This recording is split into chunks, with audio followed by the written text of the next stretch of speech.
తాకట్లో ఉన్న మీ బంగారాన్ని విడిపించి ఆ రోజు ఆన్లైన్ రేటుకి కొంటాం. Sharma gold company. నమస్తే, మీరు చూస్తుంది సుమన్ టీవీ. నేను మీ కీర్తి. నాతో పాటు ప్రముఖ ఆస్ట్రాలజర్ సురేష్ బాబు గారు ఉన్నారు. నమస్తే సురేష్ బాబు గారు. కీర్తి గారు నమస్కారం అండి. మనం ఈరోజు తులారాశి గురించి తెలుసుకోవాలి కదా. మరి తులారాశి వారికి మార్చి నెల ఎంతవరకే కలిసి రాబోతుంది అంటారు? సో మనం తులారాశి కనుక చూసుకుంటేనండి, ఈ మంత్ మనం రాబోయే మార్చి మంత్ మనకి ఫాల్గుణ మాసానికి అసోసియేట్ అయి ఉంటుందండి. మనకి మార్చి మంత్ బిగినింగ్ నుంచి ఫాల్గుణ మాసం కూడా బిగిన్ అయి ఉంటుంది. రెండు ముఖ్యమైన పండుగలు, ఒకటి హోలీ ఉంటుందండి. ఈ మంత్ ఎండ్లో మనకి ఉగాది కూడా వచ్చేస్తుందండి. సో ఉగాదితో మనకి న్యూ ఇయర్ స్టార్ట్ అయిపోతుంది. ఇందులో వచ్చేటప్పటికి మనకి ఫైనాన్షియల్ ఇయర్ కూడా స్టార్ట్ అవుతుందని మనం చెప్పుకోవాలన్నమాట. రెండు రకాల కోయిన్సిడెన్స్ కలిసి ఉన్నాయండి. సో ఈ మాసంలో మనకి 12 రాశుల వరకు ఎలా ఉందో చూద్దాం. ఫస్ట్ మనకి జ్యోతిష శాస్త్రం ఎందుకు ఉపయోగం, దీని ద్వారా మనం ఎలా బెనిఫిట్ పొందాలి అనేది చాలా మందికి తెలవదండి. సో మహర్షులు మనకి ఈ జ్ఞానం ఎందుకు ఇచ్చారంటే అండి, భూమి మీద ప్రతి మనిషి పుట్టిన ప్రతి వ్యక్తి, అది ఏ కులం కానివ్వండి, ఏ మతం కానివ్వండి, ఏ కంట్రీ అయినా కానివ్వండి, 4 పనులు వాళ్ళు చేస్తారండి. ధర్మము, అర్థము, కామము, మోక్షం. నాకు వచ్చే ఫోన్ కాల్స్ కూడా వీటికి సంబంధించి వేరే ఏమి రావు, అంతే, ఇంకేం ఉండదండి. సో అది బట్ వాళ్ళ ఎక్స్పీరియన్స్ని బట్టి మనకు వస్తూ ఉంటుందండి. మనకి ఏం చెప్పారంటేనండి, మనం ఇవి సాధించేటప్పుడు కొన్నిసార్లు ఈజీగా సాధించేస్తాం, కొన్నిసార్లు చాలా కష్టపడుతూ సాధించేస్తూ ఉంటామండి. కొంతమంది చాలా తక్కువ టైంలో ఉన్నతంగా ఎదిగిపోతుంటారు, కొంతమంది ఎంత చేసినా అక్కడే ఉన్నట్లు ఉంటారనమాట. సో మనకి ఏం చెప్తారంటే, లైఫ్ అనేది చాలా బ్లిస్ఫుల్గా ఆనందమయంగా ఉండాలి అనే ఒక ఉద్దేశంతో మహర్షులు ఈ జ్ఞానాన్ని ఇచ్చారు. దీని ద్వారా రాబోయే ఫ్యూచర్ మనకి ఎలా ఉంటుంది, ఏ విషయాల్లో అనుకూలంగా ఉంటుంది, ఏ విషయంలో ప్రతికూలంగా ఉంటుంది, ఎక్కడ ఫేవరబుల్ ఎక్కడ అన్ఫేవరబుల్ మనకు ముందుగానే తెలుస్తుంది. మనం ఏం చేయాలి, చాలా క్లవర్గా ఎక్కడెక్కడ మనకు ఫేవరబుల్గా ఉందో మన ఎనర్జీ టైం అంతా అక్కడ ఇన్వెస్ట్మెంట్ చేయాలి. ఎక్కడెక్కడ మనకు ప్రతికూలంగా ఉందో ఫస్ట్ దాన్ని తెలుసుకోవాలి.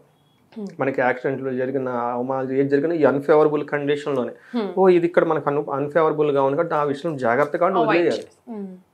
లేదు చెయ్యాలి అనుకుంటే కొంచెం ప్రికాషన్ తీసుకొని చేయాలండి. అలా ఈ శాస్త్రం మనకి యూజ్ అవుతుంది. ఇండికేషన్, ఒక దిక్సూచి. అందుకని జ్యోతి అంటే చీకట్లో డార్క్గా ఉంటుంది తర్వాత, కాబట్టి ఒక లైట్ మనకు పడితే ఒక కాంతి వస్తుందండి. సో అందుకని మన జ్యోతిష శాస్త్రం మన మహర్షులు ఇచ్చారు. ఇది మనకి ఒక గొప్ప సైన్స్ అనమాట. సైన్స్ బియాండ్ సైన్స్ అని నేను అంటూ ఉంటాను అనమాట.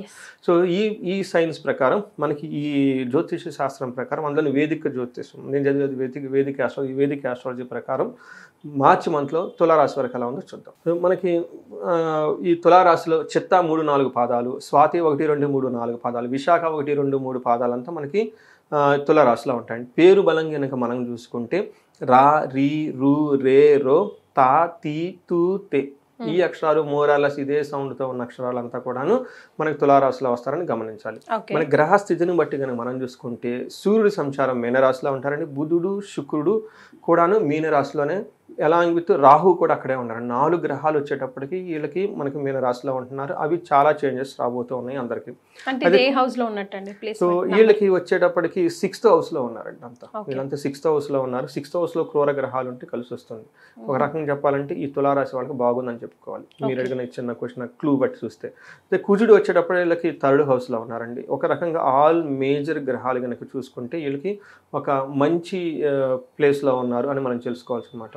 కుజుడు వీళ్ళకి 9వ హౌస్లో ఉన్నారండి, 3 కలిసి. సో ఈ ప్రకారం మనం చూసుకుంటే మనకి లఘు గోచారం, సూక్ష్మ గోచారం అన్న కాన్సెప్ట్తో కనుక చూస్తే ఎలా ఉంటుందంటే, ఫస్ట్ మార్చ్ 15th ముందు 14th ముందు వీళ్ళకి మనోరుజం, కొంచెం మనసులో బాధపడే చిన్న అవకాశాలు లాంటివి ఉంటాయి, పెద్ద ఎక్కువగా కాదు ఉంటుంది.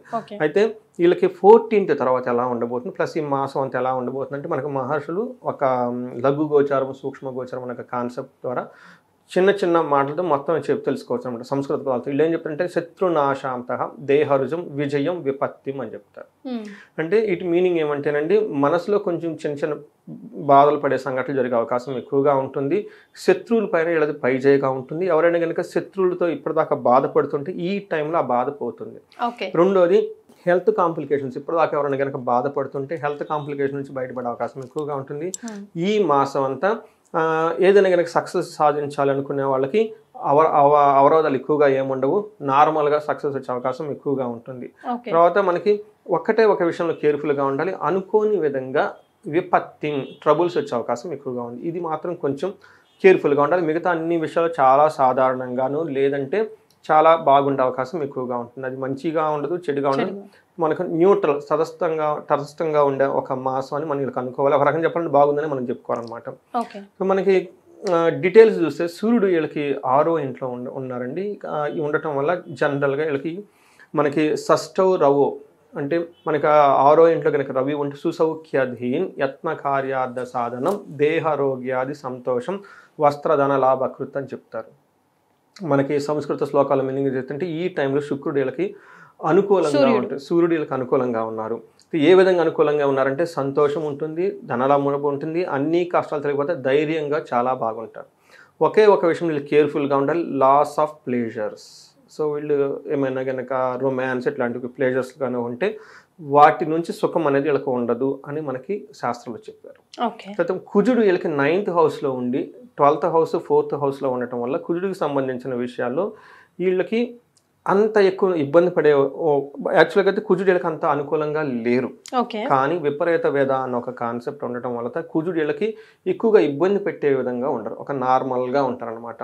మామూలు కొన్ని విషయాలు కొంచెం కేర్ఫుల్గా తీసుకుంటే బాగుంటుంది. ఒకటి ఓవర్ ఎక్స్పెండిచర్, వీళ్ళు 10 రూపాయలు ఖర్చు పెట్టాలని చోట 20 రూపాయలు 30 రూపాయలు ఖర్చు పెట్టే అవకాశం ఎక్కువగా ఉంది. ఇంపల్సివ్ బయింగ్ అంటారు, వీళ్ళకి అవసరం లేకపోయినా కానీ వెళ్ళిపోయి కొనేసుకుంటారు. అదే అండి. తర్వాత మళ్ళీ ఆలోచిస్తారు, అనవసరంగా డబ్బు ఖర్చు పెట్టేమే, ఏంటిది అవసరమా లేదా అని. ఇలా ఓవర్ ఎక్స్పెండిచర్ చేసే అవకాశం ఎక్కువగా ఉంటుంది. తర్వాత ఫియర్ ఫ్రమ్ ఎనిమీస్, శత్రువుల నుంచి వచ్చే అవకాశం ఎక్కువగా ఉంటుంది. వీళ్ళు హెల్త్ రిలేటెడ్ విషయాల్లో పర్టికులర్గా స్టమక్ పెయిన్, ఓకే, లేదంటే ఇరిటేషన్స్ ఇవన్నీ వచ్చే అవకాశం ఎక్కువగా ఉంది. కేర్ఫుల్గా ఉండడం చాలా చాలా అవసరం. అయితే వీళ్ళకి శుక్రుడు వీళ్ళకి 6th హౌస్లో ఉండి 12th హౌస్లో చూడటం వల్ల శుక్రుడు కూడా వీళ్ళకి కొంచెం ఇబ్బంది పెట్టే విధంగా ఉన్నారు. ఒక శుక్రుడు ఒక విషయంలో వీళ్ళు కొంచెం కేర్ఫుల్గా ఉంటే మిగతా అన్ని విషయాలు చాలా బాగున్నట్లే. అయితే వీళ్ళకి ఎలాంటి ప్రాబ్లమ్స్ని ఛాలెంజెస్ని శుక్రుడు తీసుకొని వస్తున్నారంటే వీళ్ళకి విరోధ శత్రుపీడాం జ్ఞాతించ విరోధదహ ఆయాసో ధారా పుత్ర ద్వేష భృగునందనే షష్టమస్తే భృగునందనే అంటారు. 6వ ఇంట్లో కనుక భృగు ఉంటే విరోధ శత్రు పీడం అంటే విరోధం వచ్చే అవకాశం ఎక్కువగా ఉంటుంది. శత్రువుల నుంచి ప్రాబ్లం వచ్చే అవకాశం ఎక్కువగా ఉంటుంది. అలాగే జ్ఞాతీనాంచ విరోధత, కుటుంబంలో కూడా విరోధం వచ్చే అవకాశం ఎక్కువగా ఉంటుంది. అంతేకాకుండా ఆయాసో అవమానము ఆయాస పడే సంఘటనలు ఎక్కువగా ఉండే అవకాశం ఎక్కువగా ఉంటుంది. తర్వాత వ్యవహారాలు కోర్టుకి సంబంధించిన విషయాల్లో ఇబ్బంది పడే అవకాశం ఎక్కువగా ఉంది. బట్ ఇది ఒక రకంగా ఇంకొక యాంగిల్లో శుక్రుడు మంచి చేస్తున్నాడు. ఏ విధంగా మంచి చేస్తున్నాడు అంటే వీళ్ళకి రొమాన్స్ విషయంలోనూ, తర్వాత స్పౌస్ వైఫ్ అండ్ హస్బెండ్ విషయంలోనూ, అన్యోన్యత విషయంలోనూ, తర్వాత ఎక్స్పెండిచరు శుభ కార్యక్రమాల గురించి ఎక్కువ ఖర్చు పెడతారు. ఇలా ఈ వీటికి సంబంధించిన విషయాల్లో కొంచెం శుక్రుడు అనుకూలంగా ఉన్నారు. ఒక రకంగా చెప్పాలంటే మనకి వీళ్ళకి ఒక గ్రహస్థితిని ప్రకారము ఒక 70% చాలా బాగుంది, లేదంటే చాలా న్యూట్రల్ తటస్థంగా ఉంది, ఒక కామ్ గోయింగ్ మంత్ అని మనం అనుకోవాలి. ఓకే. సో 30% మాత్రమే ప్రాబ్లం ఉంది. రైట్. మరి నక్షత్రాల ప్రకారం ఎలా ఉందండి తులారాశి వారికి? నక్షత్రం స్వాతి, చిత్త, విశాఖ, ఈ 3 నక్షత్రాలు. ఇందులో చిత్త నక్షత్రం వాళ్ళు కనుక చూసుకుంటే 2 విషయాల్లో చాలా బాగుంది, 2 విషయాల్లో ఛాలెంజింగ్గా ఉంది. ఫస్ట్ ధన ప్రాప్తి, రాజ్యలాభము. వీళ్ళకి ధనం వచ్చే అవకాశం ఎక్కువగా ఉంటుంది. రాజ్యలాభం అంటే ప్రమోషన్స్ వచ్చే అవకాశం కూడా చాలా ఎక్కువగా ఉంటుంది. ఈ రాశి వాళ్ళు కనుక అప్పటిదాకా ఏదైనా వెయిట్ చేస్తుంటే వాళ్ళకున్న వర్క్లో చాలా ఇంప్రూవ్మెంట్ వచ్చే అవకాశం ఎక్కువగా ఉంది. తర్వాత వీళ్ళకి హెల్త్ కాంప్లికేషన్స్ అది కూడా శుక్రుని వల్ల వచ్చే అవకాశం ఎక్కువగా ఉంది. అతిగా భయపడే సిచ్యువేషన్స్ కూడా ఎక్కువగా ఉండే అవకాశం ఎక్కువగా ఉంది. తర్వాత స్వాతి నక్షత్రం వాళ్ళకి ధన ప్రాప్తి, తర్వాత వీళ్ళకి బంధించబడినట్లే ఉండే సిచ్యువేషన్స్ వచ్చేస్తుంది. అతిగా భయపడతారు, రోగం, హెల్త్ కాంప్లికేషన్స్ ఉంటాయి. విశాఖ నక్షత్రం వాళ్ళకి ధన ప్రాప్తి ఉంటుంది. తర్వాత వీళ్ళకి ఛాలెంజెస్ కనుక చూస్తే బంధనము, ఏదో ఒక విషయంలో వీళ్ళకి ఎలా వెళ్తే బాగుంటుంది అనే ఒక కన్ఫ్యూజన్ అయిన స్టేట్లో సందిగ్ధతలో ఉండే అవకాశం ఎక్కువగా ఉంది.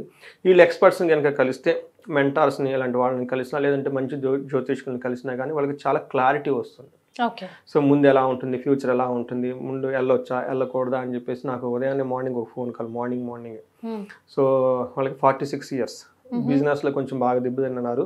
46 ఆల్రెడీ అయిపోయింది కదా, అసలు ముందుకెళ్తే బాగుంటుంది, అసలు నాకు లైఫ్ ఏంటి, ఈ టైంలో కొంచెం హెల్త్ మిడ్ లైఫ్ కదండి, ఇప్పుడు దాకా మా అన్ని చేసి ఉండదు, పిల్లలు పెద్దవాళ్ళు అయి ఉంటారు, సో ఇప్పటిదాకా మనం సాధించింది ఏం లేదు, అసలు ముందు మనకి ఫ్యూచర్ ఉందా లేదని ఇలాంటి సందిగ్ధత చాలా మందికి వస్తున్నాయి. ఈ టైంలో జ్యోతిష శాస్త్రం ఇస్ రియల్లీ వర్క్స్ అండి. వాళ్ళకి చాలా మందికి మనకి కొన్ని యోగాలు ఉంటాయండి, ఇవి 42 తర్వాత యాక్టివేట్ అవుతాయి. 42, 43 నాకు ఫోన్ చేసిన వాళ్ళకి చెప్పాను, మీకు 43 తర్వాత 42 తర్వాత లైఫ్ బాగుంటుందండి, లాస్ట్ పార్ట్ వరకు బాగుంటుందండి, టెన్షన్ ఏం పడద్దు, లైఫ్ స్టార్ట్ చేయండి. ఓకే, ఫ్రెష్గా మళ్ళీ యోగా చేయండి, మెడిటేషన్ చేయండి, శారీరకంగా మెంటల్గా ఫిట్గా ఉండండి. So you be ready for the next level of the life. ఇలా పారిజాత యోగం అంటారు ఇది. వాళ్ళకి ఆ పారిజాత యోగం చెప్పాను, మీరు చిన్నప్పటి నుంచి ఇలా ఇలా పడ్డాను, అవునండి అన్నారు. సో అదంతా అయిపోయింది, full stop, next life start అయిపోతుంది. దాని టర్నింగ్ పాయింట్ ఏమంటే మీరు నాకు గురువుని కలవటం, ఎవరో ఒక వ్యక్తిని కలవాలి కదండి. లేదంటే మా సందిగ్ధతో అదే మైండ్లో పెట్టుకుని టైం అంతా వేస్ట్ చేసేస్తారు, అంతే కదండి. లేదు, మీకు ఈ యోగం ఉంది, గూగుల్ చేసుకోండి, పారిజాత యోగం ఇదని చెప్పేశాను, చేసుకొని ఇంకా బాగా మీ నాలెడ్జ్ ఎన్హాన్స్మెంట్ చేసుకొని మీ హారోస్కోప్ గురించి మీరు తెలుసుకోండి ఫస్ట్. నేనేదో చెప్పాను ఏదో కాదు, it is a science. Google ఇప్పుడు మనకు అందరికి అందుబాటులో ఉంటుంది, చేసుకోండి, ఎలా ఎలా చేయాలి, కీవర్డ్స్ ఏం పెట్టాలి నాకు చెప్పాను, చేసుకొని అంత అయిన తర్వాత 2 రోజుల తర్వాత మళ్ళీ కాల్ చేయండి, నాకు ఏం చేయాలో చెప్పాను. సో ఏమవుతుందంటే సందిగ్ధత, బంధనం, ఇలాంటి వాటి కనుక ఉన్నప్పుడు ఈ జ్యోతిష శాస్త్రం మనకు చాలా హెల్ప్ అవుతుంది. దాంట్లో హెల్త్ కాంప్లికేషన్కి ఉండే అవకాశం కూడా ఉంది కాబట్టి వాటి నుంచి చక్కగా ఫుడ్ అదంతా తింటూ జాగ్రత్తగా ఉండాలి. తర్వాత విశాఖ నక్షత్రం వాళ్ళకి జ్వరాలు వచ్చే అవకాశం ఎక్కువగా ఉంటుంది, కేర్ఫుల్గా ఉండాలి. బట్ మిగతా నక్షత్రాల వాళ్ళంతా చాలా బాగుంది, ఏం టెన్షన్ ఏం లేదండి. బట్ రెమెడీస్ ఏం సూచిస్తారండి వీళ్ళ కోసం? వీళ్ళకి శుక్రుడికి సంబంధించిన రెమెడీస్ చాలా అవసరం అండి. వీళ్ళకి హెల్త్ కాంప్లికేషన్ శుక్రుడి నుంచి వస్తుందండి. శుక్రుడికి అధిష్టాన దేవత లక్ష్మి. ఓకే, మనకి శుక్రవారాల పూట చాలా జాగ్రత్తగా ఉండాలి. తర్వాత కన్య పూజ, సుకన్య పూజ అంటారు అనమాట, సుహాసిని పూజ అని కూడా అంటారు. ఈ సుహాసిని పూజ చిన్న పిల్లలు అంటారు కదండి, అమ్మాయిలు ఉంటారు చిన్న చిన్న బేబీస్, వాళ్ళని తీసుకొచ్చేసి వాళ్ళకి 7-8 years వాళ్ళకి తీసుకొచ్చేసి కొంచెం ఏమైనా వాళ్ళకి మరమరాలు కానివ్వండి, బెల్లం ఇలాంటి వాళ్ళకి తినడానికి ఏమన్నా ఇచ్చేస్తే, ఆ తర్వాత వాళ్ళకి కుంకుమ, పసుపు, ఇలా అరటిపండు ఏదైనా వాళ్ళకి ఇస్తూ ఉంటే అలా ఇస్తుంటే బాగుంటుంది. తులసి చెట్టుని పూజించాలండి. శుక్రుని యొక్క అధిష్టాన దేవత లక్ష్మీదేవి కలిసి తులసి చెట్టు అనమాట. అందుకని చెప్పేసి తులసి చెట్టుకి సింపుల్ రెమెడీ ఏమంటేనండి, నువ్వుల నూనెతో తులసి చెట్టు దగ్గర కనుక ఈవినింగ్ టైం ప్రదోష కాలంలో కనుక పూజ చేస్తే వీళ్ళకి ఈ హెల్త్ కాంప్లికేషన్స్ వచ్చేస్తాయి, తగ్గిపోతాయి. అతిగా భయపడే సిచ్యువేషన్స్ ఎక్కువగా ఉందండి. వీళ్ళకి భయపడిన సందర్భాల్లో కనుక మన్యు పాశుపత అభిషేకం కనుక చేయించుకోగలిగితే వీళ్ళకి కనబడిన శత్రువులు, కనిపించే శత్రువులు, ఇబ్బంది పెట్టే శత్రువులు, రాక్షస పీడలు మొత్తం మిగిలిపోతాయండి. ఇన్స్టాంట్ రిలీఫ్ అండి. అంటే వాళ్ళకి లోకల్లా కనుక ఊపించుకుంటే, అది చేయలేని వాళ్ళు అట్లీస్ట్ ఏకాదశ రుద్రాభిషేకం చేయించుకున్నా కానీ, శివుడికి అభిషేకం చేయించుకున్నా కానీ ఈ అతిగా భయపడేదని పోతాయండి. రెండోది, ఎక్కడైనా కనుక రాగు చెట్టు దగ్గర కనుక జంట నాగు పాములు ఉంటే కనుక అభిషేకం చేయండి, పాలతో అభిషేకం చేసి. వెరీ సింపుల్, పంచోపచార పూజ సరిపోతుందండి. మన షోడోపచార పెద్ద పెద్ద పూజలు ఏం అవసరం లేదు, సింపుల్ పూజ అనమాట. సింపుల్గా చేసుకోగలిగితే జంట నాగలికి పాములకి వాళ్ళకి పాలతో అభిషేకం, వీలైతే ఆవు పాలతో అభిషేకం చేసి చిన్న పూజ చేసి అక్కడ టైం కొంచెంసేపు కూర్చొని మెడిటేషన్ కనుక చేయగలిగితే వీళ్ళకి అతిగా భయపడే సిచ్యువేషన్ నుంచి బయటకు వచ్చేస్తారండి. ఓకే, సో సింపుల్ రెమెడీస్ అన్ని చేసుకోవచ్చు కూడా. అంటే వాళ్ళకున్న తీవ్రతను బట్టి డబ్బులు కొంతమంది ఉండవు కాబట్టి, ఇది కొంతమందికి ఉంటుంది కాబట్టి, వాళ్ళకి పెద్ద పెద్ద ప్రాబ్లమ్స్ ఉంటాయి కాబట్టి వాళ్ళు మన్యు పాశుపతం చేయించుకుంటే చాలా powerful. Right, thank you so much అండి. Thank you.